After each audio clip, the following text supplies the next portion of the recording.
하나님 말씀은 구약성경 이사야서 21장 13절 말씀입니다.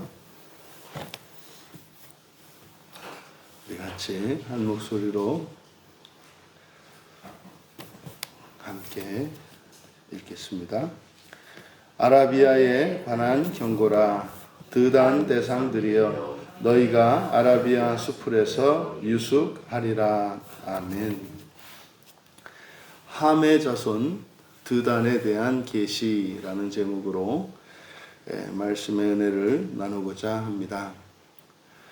이제 본문에는 유명한 이제 대상, 무역상이죠. 드단 대상들. 그래서 이제 이 무역상 민족에 대해서 이제 이사야를 통해 하나님께서 계시하여 주신 말씀입니다.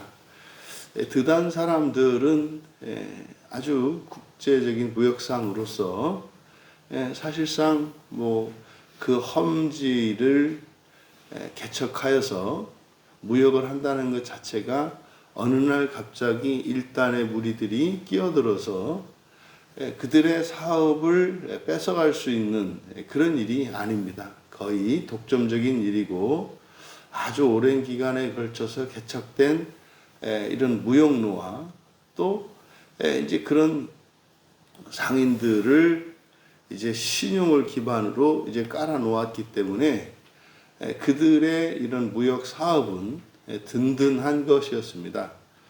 그러니까 오늘 본문에 등장하는 이 드단 대상들을 통해서 우리들의 안정된 삶, 어느 누구도 이렇게 어찌할 수 없는 아주 독점적이고 그리고 안정된 이런 경제적인 풍요를 우리에게 가져다 줄 수 있는 든든한 기반을 가지고 있는 사람들에 해당하는 겁니다. 그런데 오늘 하나님께서는 충격적인 말씀을 하시는 거예요. 드단 대상들아, 너희가 아라비아 수풀에서 유숙하게 될 것이다. 여기서 단지 무슨 아라비아 수풀, 이제 숲인데 무슨 편안하게 텐트를 치고 야영을 한다거나 이런 것을 의미하는 게 아닙니다. 잠시 잠깐 쉬기 위해서 휴가를 즐기는 이런 내용이 아니라 이것은 이제 무역을 할 수 없는 신세가 된다는 겁니다. 그러니까 운명이 바뀌는 거죠. 그래서 오늘 이 말씀을 통해서 우리들이 누리는 이 세상의 이런 풍요와 안정감, 이런 것들이 하나님의 뜻과 상관없이 있을 수 없다는 것, 그리고 그것이 역사를 주관하시는 하나님의 섭리 안에서 이루어져야 그것이 온전한 것임을 깨달을 수 있는 시간이 되기를 바랍니다. 21장의 13절 이하 17절까지는 이제 한 문단으로서 아라비아에 관한 계시입니다. 마찬가지로 여기서 이 아라비아에 관한 계시라고 해놓고 실제로 이제 안에 들어가 보면은 그 대상이 나뉩니다. 여기 이제 13절이 드단이고 그리고 14절에서 17절까지를 보면 이제 데마와 게달이 나옵니다. 그러면 여기서 이제 그 계시의 대상이 되는 드단과 그리고 데마와 게달은 누구인가? 그래서 이제 우리가 성경의 족보를 보면 드단은 이제 두 가지 가능성이 있습니다. 이제 창세기 10장 7절에 보면은 노아의 아들 가운데 함, 그 함의 후손입니다.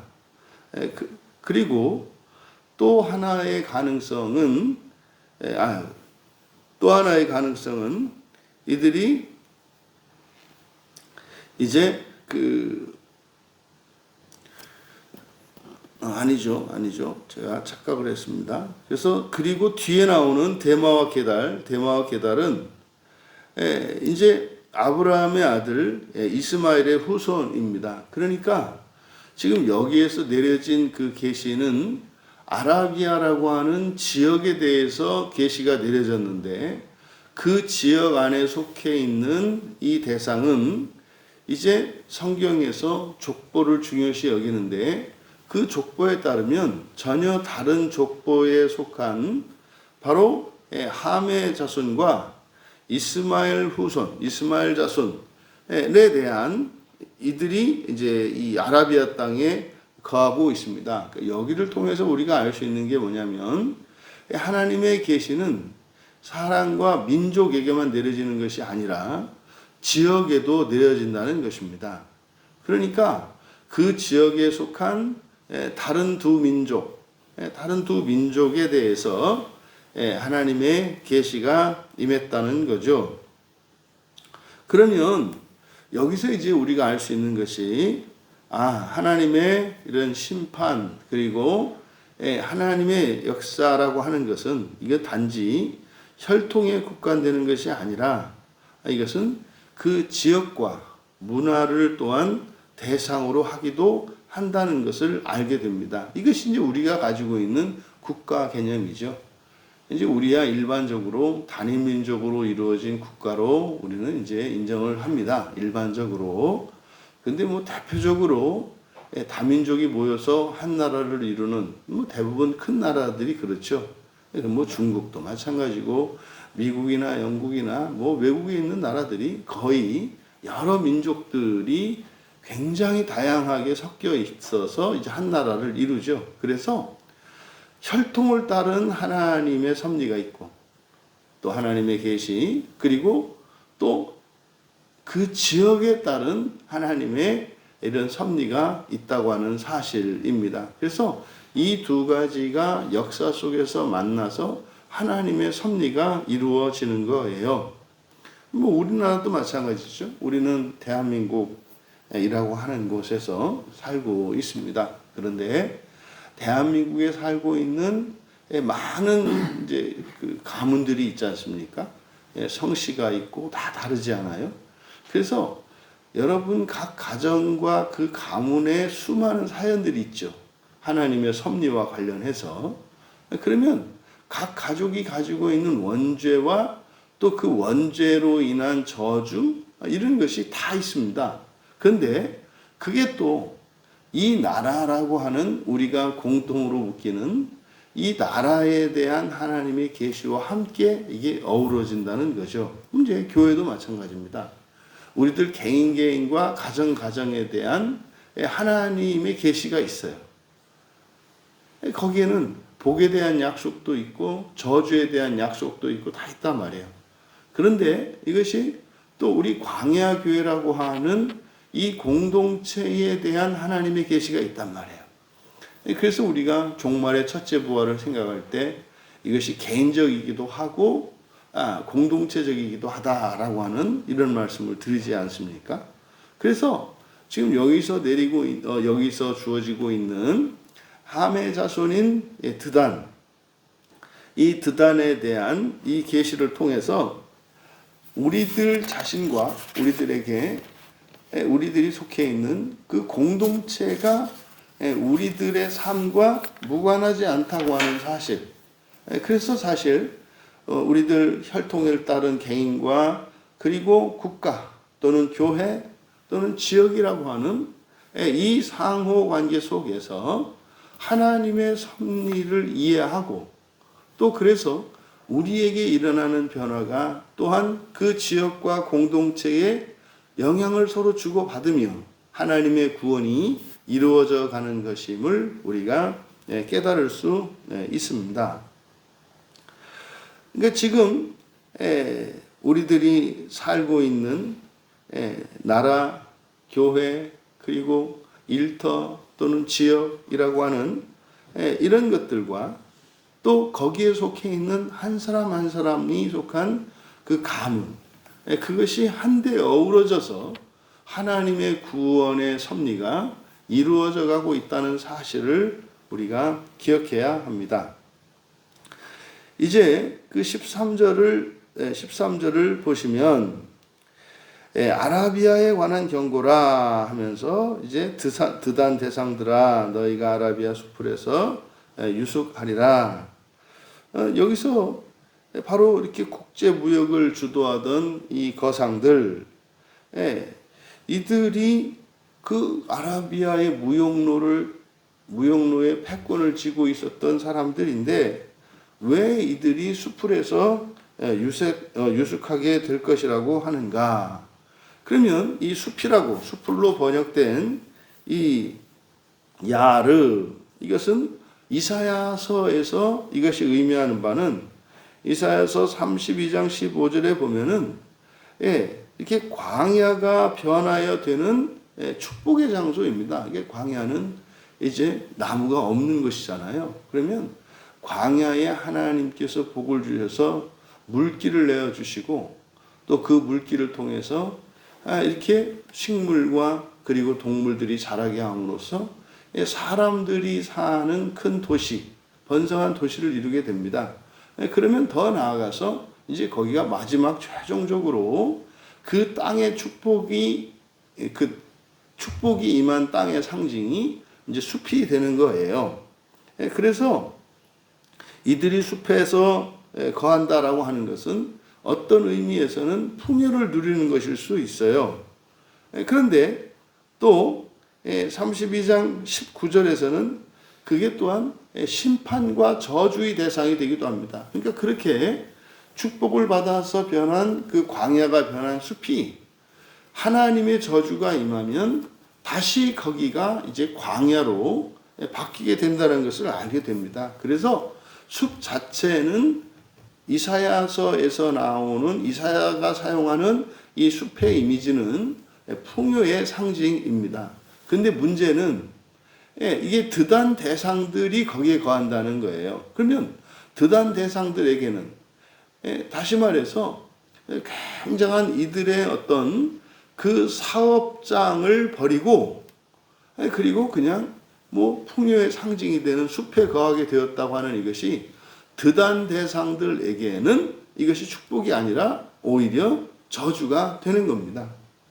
그래서 그럼 왜 그럼 들어갔을까? 이것은 이제 역사적으로 보면은 이제 아수르와 바벨론 사이에 일어나는 이제 세력 다툼과 전쟁 때문에 그 환란을 피해서 목숨을 부지하기 위해서 이제 그들의 어떤 경제력의 원천이 되는 무역로를 포기하고 숲으로 숨어든 것입니다. 그러니까 여기서 드단에게 주시는 이 경고를 통해서 우리들이 교훈을 받아야 할 게 뭡니까? 우리가 안심하고 안정을 누리고 있는 우리의 삶의 터전들, 이런 어떤 뭐 땅이 되었던 사업체가 되었던 또 우리들이 가지고 있는 어떤 지적 재산권이든 뭐 하는 이 모든 것들, 그것들이 결단코 우리를 지켜주지 못할 것이라는 거예요.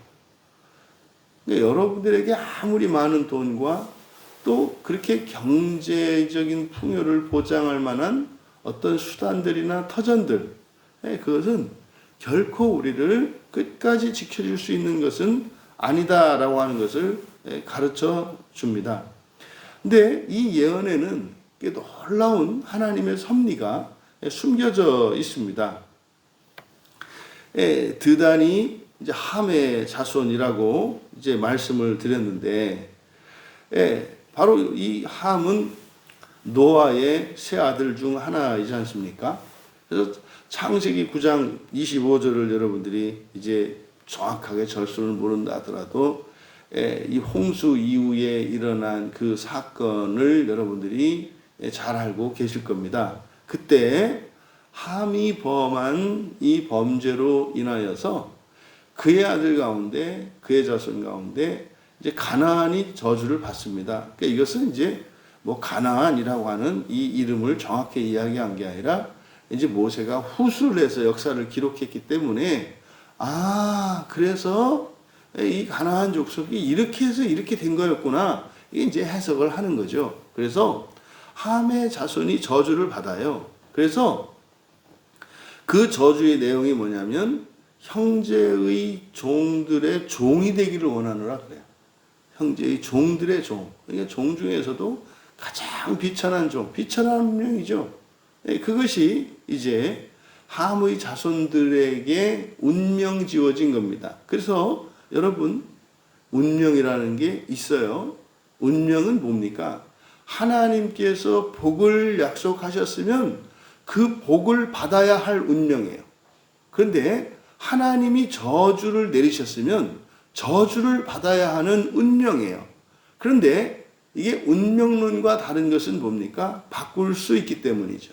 그래서 운명적인 것이 분명히 있습니다. 그러니까 우리가 어떤 나라, 어떤 가문에서 태어나느냐 하는 것은 분명히 우리로 하여금 우리의 인생이 운명적이게 합니다. 그것을 알아야 돼요. 그래서 실제로 우리의 육체적 출생 자체는 매우 불공평해 보인다 이 말이에요. 예를 들어서 하나님의 복을 받은 집안에서 태어난 사람과 하나님의 저주 아래 있는 집에서 태어난 사람, 어마어마한 차이가 있지 않습니까? 그러니까 출생 자체는 매우 불공평합니다. 우리가 불공평이라고 말을 하는 것은 사실은 공평해야 된다라고 하는 어떤 전제를 가지고 있는데, 이 창조 세계에서 공평하다는 말은 부조리예요. 공평한 건 똑같아야 된다는 얘기인데 그런 게 없어요, 이 세상에는. 아니, 이 세상에 있는 모래 하나, 하늘에 떠 있는 무한에 가까운 저 별들 하나, 뭐 하나가 똑같대요? 예, 우리 몸에 있는 이 머리카락 하나, 똑같은 게 하나도 없단 말이에요. 그러니까 공평이라는 말은 굉장히 추상적이고 이상적인 말이에요, 현실적으로. 그러니까 이런 건 사실은 이념에 가까운 거죠. 공산주의 뭐 이런 거, 이런 거는 그냥 이데올로기란 말이에요. 이데올로기고, 이거는 그냥 환상이고 공상입니다. 없는 거죠. 근데 그냥 있는 거로 치자. 여러분, 우리의 문명의 기초가 되는 것이 숫자거든요. 모든 이런 문명의 이기들, 이런 것들은 다 숫자에 의존합니다. 근데 숫자라는 것, 숫자의 가장 기본이 되는 수가 1이라는 숫자거든요. 그런데요, 1이라고 하는 이것은 그냥 우리가 합의를 보는 겁니다. 완전한 어느 무엇 하나, 이거를 1이라고 하거든요. 근데 이 세상에 완전한 게 있습니까? 없어요. 없어요. 그래서 사실은 이 세상에 세워진 모든 문명은요, 다 근사값에 의해서 이루어진 거기 때문에 전부 모든 것들은 사실은 우연에 대한 변화의 가능성을 다 내포하고 있어요. 그러니까요, 이해할 수 없는 이런 사건, 사고들이 일어나게 돼 있는 게 우리 문명입니다. 태생적으로 그래요. 왜요? 없는 일을 가정해서 그것이 마치 있는 것처럼 세상을 이루어가고 과학을 이루어가기 때문에 그 자체가 사실은 이미 다 위험성을 다 내포하고 있습니다. 그러니까 여러분, 우리의 인생이 그렇다 이 말이에요. 하지만 그러니까 분명히 어떻다? 같지 않아요. 다 다르다고요. 그래서 태어난 것으로만 놓고 보면 분명한 차별이 있는데, 이 차별이라고 하는 것은 우리들은 도덕적으로 부정적인 개념을 갖고 있단 말이에요. 그래서 가난하고 저주 가운데 태어난 사람은 불행하고, 부유하고 하나님의 복이 있는 집에서 태어난 사람은 뭐 금수저다, 흙수저다 이렇게 얘기하지 않습니까? 그런데요, 성경은 구원의 책이거든요. 그러면 그렇게 불공평한 그런 출생을 통해서 사실은 오히려 반전이 일어날 수 있다고 말하거든요. 그 예수님의 말씀의 핵심이 뭡니까? 고통받고 가난하고 괴롭고 불행한 환경에서 태어난 사람이 복되다고 해요. 여러분, 이거를 그냥 허투루 들어서는 안 됩니다. 그런데 그게 무슨 벼슬이거나 권리는 아니에요. 불행한 환경 속에서 태어난 사람에게는 그것을 어떻게 해요? 더 큰 복으로 바꿀 수 있는 기회가 제공된 거죠. 그러면요, 더 나은 환경에서 태어난 사람들 그 또한 복되다고 해요. 그것은 그 사람은 뭡니까? 그것을 잘 지키고 무너지지 말아야 하는 그런 또 기회가 그 사람에게 주어진 거죠. 뭐 어떤 사람은요, 이렇게 이루어낼 기회가 주어지는 사람이 있고 무너지지 않을 기회가 주어지는 사람이 있단 말이에요. 사는 거로 보면은요, 똑같아요. 가난했던 사람이 부자가 돼서 건물을 짓는 거나 부유한 몇 개의 건물을 가지고 있는 집에서 태어나서 그것으로 인해서 잘못되지 않고 그것을 지켜내기 위해서 살아가는 거나 결국은 밑에서부터 위에서부터 계단 오르내리는 계단 숫자는 똑같다 이 말이에요. 이걸 이제 여러분들이 기억하셔야 합니다. 그래서 이제 여기에 보면 지금 이 함의 자손 그리고 이스마엘의 자손 두 자손들에게는 하나님의 사실은 계시가 이미 주어져 있죠. 그런데 이 함의 자손들은 창세기 9장 25절에서 바로 종들의 종이 되는 운명을 갖고 태어났어요. 그런데요, 창세기 16장 12절에서는 이제 이스마엘의 자손들은 어떻습니까? 들나귀 같이 되어 모든 사람을 치고 대항할 것이라고 이야기를 합니다. 계속 치고 봤는데요. 그러니까 이스마엘이나 함이나 둘 다 이들에게는 이러한 하나님의 예언, 하나님의 저주가 있습니다. 그리고 복도 있습니다. 그럼 여러분, 그 저주의 원인이 되는 것은 뭐죠? 죄라고요. 죄. 그럼요, 그 죄를 회개하고 극복하면 어떻게 됩니까? 이제는 저주가 변하여 복이 됩니다. 또 반대로 하나님의 복을 누리는 상태에서 태어났고 그런 인생을 시작했다 할지라도 만약에 죄를 범한다면 그 숲이 다시 광야가 될 겁니다. 그러니까 광야가 숲이 될 수도 있고 숲이 광야가 될 수도 있다는 사실을 기억하셔야 돼요. 중요한 건 뭡니까? 숲을 이루어야 하고요. 숲을 통해서 많은 이들을 깃들이게 해서 그렇게 살아가야 하는 거죠. 근데 시작은 다를지라도 끝은 각자의 선택에 따라서 우리가 만들어갈 수 있다는 사실입니다. 그러니까 지금 이 예언에 따르면 함의 자손인 드단이 이스마엘 자손들의 땅의 숲에 웅크리고 있게 되는 거죠. 이거는 아주 거만하고 위풍당당했던 무역상들이 지금 거친 들나귀 같은 이스마엘 자손들에게 굴복당해서 그들의 눈치를 보면서 지내게 될 것이라는 의미입니다. 그러니까요, 지금 이 짧은 이 한 구절에는 수천 년 전에 노아를 통해서 선포되었던 말씀과 또 아브라함에게 주셨던 그 말씀이 한 역사, 아라비아라고 하는 이 공간 속에서 만나서 동시에 성취되고 있는 것을 보게 됩니다. 여러분, 하나님의 말씀은 하나도 땅에 떨어지지 않고 반드시 성취됩니다. 그러니까 그렇게 드단의 대상들, 그렇게 아주 돈 많고 돈을 잘 벌고 부유하고 그렇게 사람들의 부러움을 샀던 그 드단 대상들, 그들이 하나님의 섭리 안에서 어떻게 되는 거예요? 순식간에 그냥 다른 민족의 어느 한쪽 한 구퉁이를 차지해서 거기에 깃들여서 그냥 목숨을 부지하고 사는 것에 감사해야 되는 일들이 일어날 수 있다는 사실이에요. 여러분, 하나님의 섭리를 이해하지 못한 채 인생을 살아간다면 그 끝은 불행할 수밖에 없습니다. 그래서요, 무엇보다 우리가 먼저 알아야 하는 것이 나에 대한, 이 나라와 이 민족에 대한, 그리고 교회에 대한, 그리고 온 세상에 대한 하나님의 섭리를 깨닫는 일이 무엇보다 중요합니다.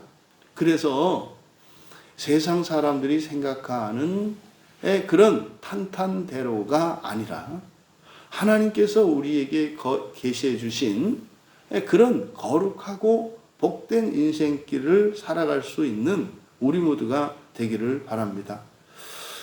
여러분, 오늘 드단의 몰락에 대한 이 계시를 통해서 우리가 무엇을 깨달아야 할까요? 세상의 대로를 의지하지 마십시오. 드단 민족은 무역상들이었기 때문에 자신들의 무역로가 영원하고 그리고 오랜 기간에 걸쳐서 쌓아놓은 것이기 때문에 결단코 무너지지 않을 것이라고 생각을 했습니다. 그게 영원할 거라고 생각했습니다. 그것이 이들로 하여금 자신들의 조상을 통해서 하나님으로부터 내려진 그 저주를 알지 못했죠. 그러니까 하나님의 섭리를 알지 못했던 겁니다. 여러분, 개인의 죄뿐만 아니라 원죄를 반드시 회개하고 극복해야 합니다. 그렇지 않으면 정말 철옹성과 같고 영원할 것 같은 건강, 재물, 또 우리의 사업, 이 모든 것이 한순간에 무너질 수 있다는 사실을 기억하시기 바랍니다. 두 번째로는 하나님 말씀은 반드시 성취된다는 거예요. 그런데 이게요, 역사 속에서 신기한 방식으로, 우리가 이해할 수 없는 방식으로 어디에서? 공간 속에서, 그리고 역사 속에서 성취된다는 거예요. 그래서 어느 날 어떤 장소에서, 어떤 시대에서 어떤 사건이 일어났을 때 이것은요, 아주 오래전 하나님이 선포하신 복과 저주의 열매라고 하는 사실이에요. 그런 말입니다. 모든 저주를 복으로 바꿀 수도 있고, 반대로 우리에게 운명과 같았던 이런 복과 평안한 것도 저주로 바꿀 수 있다는 사실을 우리가 알 수 있습니다. 그러니 우리가 인생을 살아갈 때 어떻게 살아가야겠습니까? 하나님의 말씀을 따라서 살아가는 것이 가장 잘 사는 것이다. 그리고 그것이 우리 조상들과 우리 자손들 모두에게까지 선한 것이다 라는 것을 우리가 깨달아야 합니다. 그래서 우리가 인생을 살아가며 많은 사람들이 성공을 추구하기도 하고, 각자의 가치에 따라서 자기가 추구하는 최고의, 자기가 가지고 있는 가치관에 따라서 최고의 인생을 살고자 합니다. 그러면 여러분, 그게 뭐겠습니까? 예수 그리스도를 목적으로 살아가는 삶입니다. 예수 그리스도를 목적으로 살아가는 삶, 그것이 모든 사람에게 예외 없이 일반적으로 보편적으로 적용할 수 있는 원리라고 하는 것을 기억하셔야 합니다. 이 세상에서 주는 모든 방편들은 임시방편에 불과합니다. 숲속, 무역로, 이런 것들 임시방편입니다. 그런데요, 우리가 예수 그리스도께로 피하는 것, 예수 그리스도께로 피한다는 것이 이게 막연한 게 아니라 우리가 예수 그리스도가 되기 위하여 예수 그리스도를 목적으로 살아가는 것입니다. 더 이상 하나님 말씀을 통하여 이 세상에서 방황하지 않고 하나님께서 약속하시는 그 소망의 삶을 살아가시는 우리 모두 되시기를 주님의 이름으로 축원합니다. 존귀하신 하나님께서는 세상을 창조하셨을 뿐만 아니라 역사를 주관하시는 하나님이신 것을 믿습니다. 화려하고 탄탄대로를 걷는 것 같았던 드단 무역상들도 하나님의 섭리 앞에서는 그저 숲풀에 숨어들어야 하는 미약하고 가난한 존재였음을 보게 됩니다. 우리 눈에 보이는 세상의 풍요와 성공과 능력을 의지하지 않게 하시고 오직 변치 않으시는 하나님의 뜻을 조차 승리하는 저희들 모두가 되게 하옵소서. 인생의 고난과 역경이 또한 이런 위기가 닥쳤을 때 세상의 숲으로 피해드는 자들이 아니라 주님 말씀으로 피하는 자들 되게 하여 주셔서 믿음의 백성들에게 약속하신 하나님의 언약의 복을 성취하며 누리며 오직 하나님 나라의 영광을 위하여 살아가게 하옵소서. 감사하며 예수님의 이름으로 기도하옵나이다.